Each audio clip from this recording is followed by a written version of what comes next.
अस्सलाम वालेकुम नाज़रीन, आसवाज़ होम कुकिंग में आपको वेलकम करती हूँ और उम्मीद करती हूँ आप सब खैरियत से होंगे। आज मैं आपके साथ आलू गोश्त की इंतहाई मज़ेदार सी और आसान सी रेसिपी शेयर कर रही हूँ।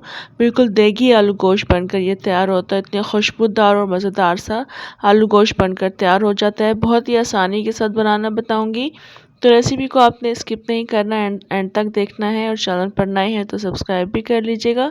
तो चलें बनाना शुरू करते हैं। एक पैन में मैंने 1 कप के बराबर ऑयल शामिल कर दिया है। इसमें 2 मीडियम साइज़ की प्याज को स्लाइसेस कट करके शामिल करेंगे। ऑयल के साथ प्याज को मिक्स कर लेंगे और जिस वक्त प्याज पकना शुरू हो जाएगी तो इसमें कुछ साबुत गरम मसाले शामिल करेंगे। हाफ टी स्पून के बराबर इसमें काली मिर्चें, थोड़ी सी लौंग, 1 दालचीनी का टुकड़ा, 2 बादियान के फूल और 2 हरी इलायची इसमें शामिल करेंगे। मिक्स कर लेंगे प्याज के साथ। प्याज को हम हल्का सुनहरा कलर लाने तक कुक कर लेंगे। इस वक्त प्याज हल्के सुनहरे कलर की हो चुकी है तो इस वक्त हम गोश्त शामिल कर देंगे। 1.5 kg में इसमें बीफ यूज़ कर रही हूँ। बोन्स के साथ है और फैट्स के साथ है।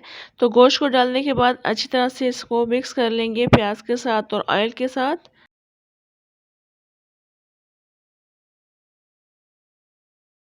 मिक्स करने के बाद इसमें हम लहसुन का पेस्ट शामिल कर देंगे 1 टेबल स्पून। अदरक का पेस्ट इसमें शामिल करेंगे 2 टेबल स्पून। अदरक और लहसुन डालने के बाद इसको इतना अच्छा हमने भूनना है, तकरीबन 4-5 मिनट तक हम लगातार इसको भूनते रहेंगे, चम्मच चलाते रहेंगे यहाँ तक कि इसका कलर चेंज हो जाए और अच्छी सी खुशबू आने लग जाए।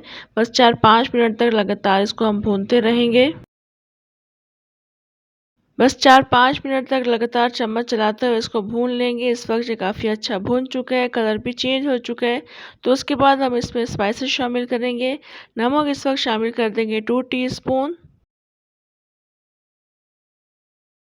और इसमें हल्दी शामिल कर देंगे तकरीबन 1/4 टीस्पून। बस ये दोनों चीज़ें डालकर मिक्स कर लेंगे।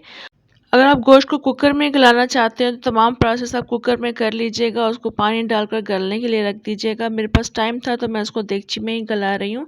बस ये दोनों चीज़ें डालकर मिक्स कर लेंगे। उसके बाद मैं पानी शामिल कर दूँगी, तकरीबन 2 गिलास के बराबर मैं इसमें पानी शामिल करूँगी और ढक कर रख दूँगी ताकि गोश्त गल जाए। तकरीबन 1, डेढ़ या 2 घंटे के लिए इसको ढक कर रखेंगे, मगर दरमियान दरमियान में चेक भी करते रहेंगे।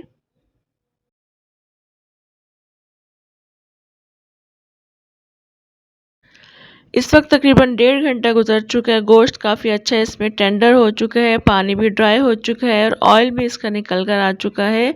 तो बस इस वक्त हमने क्या करना है कि चम्मच चला देंगे और मैं आपको चेक भी करवा देती हूँ कि गोश्त किस हद तक गल चुका है। ये देख लें आप, माशाल्लाह कितना अच्छा गोश्त गल चुका है। बस थोड़ी बहुत कसर रहनी चाहिए गोश्त में, क्योंकि आगे जो प्रोसेस करेंगे वो उसमें गोश्त काफ़ी अच्छा गल जाएगा।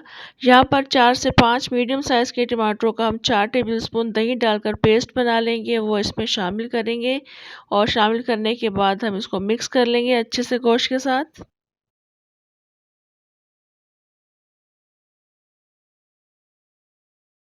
अब हम इसमें लाल मिर्चों का पाउडर शामिल कर देंगे 3 टीस्पून। आप अपने टेस्ट के अकॉर्डिंग शामिल कीजिएगा। कुटा हुआ धनिया शामिल कर देंगे 2 टीस्पून और इन दोनों चीज़ों को डालकर हम अच्छी तरह से मिक्स कर लेंगे। यहाँ पर हमने टमाटर और दही का थोड़ा सा पानी ड्राई करना है। तकरीबन 7 से 8 मिनट तक हम इसको चम्मच चलाते रहेंगे, मिक्स करेंगे। बस ये ख्याल रखना है कि इसको कवर नहीं करना है इस वक्त। इस वक्त यहाँ पर टमाटर और दही का पानी काफ़ी हद तक ड्राई हो चुके हैं, 7-8 मिनट गुजर चुके हैं। बस इस वक्त हमने थोड़ी सी ग्रेवी इसलिए रखी है क्योंकि हमने इसमें आलू शामिल करने हैं। आलू आप अपनी मर्ज़ी से शामिल कर लीजिएगा और जिस शेप के भी आपको शामिल करने हैं शामिल कर लीजिएगा। आलू डाल देंगे, मिक्स कर देंगे इसको और दही और टमाटर का जो भी थोड़ा बहुत पानी है वो हमने कम्प्लीटली ड्राई करना है, काफ़ी अच्छी बुनाई करनी है। अभी हम इसमें एक्स्ट्रा पानी शामिल नहीं करेंगे, पहले हम आलू के साथ जो दही और टमाटर का पानी है उसको हम ड्राई करेंगे, भुनाई कर लेंगे काफ़ी अच्छी। मज़ीद 7-8 मिनट तक इसको हम भूनते रहेंगे, चम्मच चलाते रहेंगे। और इस वक्त आप देख रहे हैं कि टमाटर और दही का पानी ड्राई हो चुका है और आलू भी इसमें ट्रांसपेरेंट होना शुरू हो चुके हैं। तो बस इस वक्त हम इसमें पानी शामिल कर देंगे। ये देख लें काफ़ी अच्छा भुन चुका है इस वक्त। सालन की भुनाई करने से पहले आप पानी हरगिज़ मत शामिल कीजिएगा, इसमें शोरबा मत बनाइएगा, कच्चापन रह जाता है। तो जिस वक्त आलू भी इसमें अच्छे से भुन जाएँ तो उसके बाद पानी शामिल कर देंगे। आपको जितना रिक्वायर्ड हो आप शामिल कर लीजिएगा। मैंने इसमें 3 गिलास पानी शामिल किया है। थोड़ी-सा गुंजाइश हमने इसमें रखनी है पानी की भी, ताकि आलू इसमें अच्छे से गल जाएँ, और उसके बाद उसको कवर करके रख देंगे आलू के गल जाने तक के लिए। इस वक्त आलू कम्प्लीटली गल चुके हैं और थोड़ा बहुत पानी भी इसमें रिड्यूस हो चुका है। मिक्स कर देंगे दोबारा से इसको, और मैं आपको आलू भी चेक करके दिखा देती हूँ किस हद तक ये गल चुके हैं।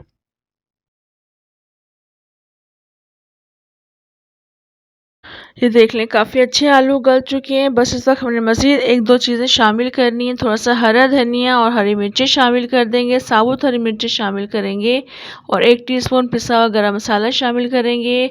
मिक्स कर देंगे अच्छे से और ढक कर रख देंगे। फ्लेम ऑफ करेंगे और तकरीबन 3-4 मिनट के बाद फिर इसको डिश आउट करेंगे। ये आलू गोश्त माशाल्लाह बहुत ज़बरदस्त बना था। बिल्कुल देगी स्टाइल की आलू गोश्त की रेसिपी मैंने आपके साथ शेयर की। बहुत खुशबूदार और मज़ेदार सा सालन ये बनकर तैयार हुआ था। ये आप नान के साथ खा सकते हैं, चपाती के साथ भी बहुत अच्छा लगता है, पराठे के साथ भी इसको सर्व कर सकते हैं। तो रेसिपी को ट्राई कीजिएगा, फीडबैक दीजिएगा, कॉमेंट्स में ज़रूर बताइएगा रेसिपी कैसी लगी। इंशाल्लाह नेक्स्ट मज़ेदार सी रेसिपी के साथ दोबारा आऊँगी। तब तक के लिए इजाज़त दें। अल्लाह हाफ़िज़।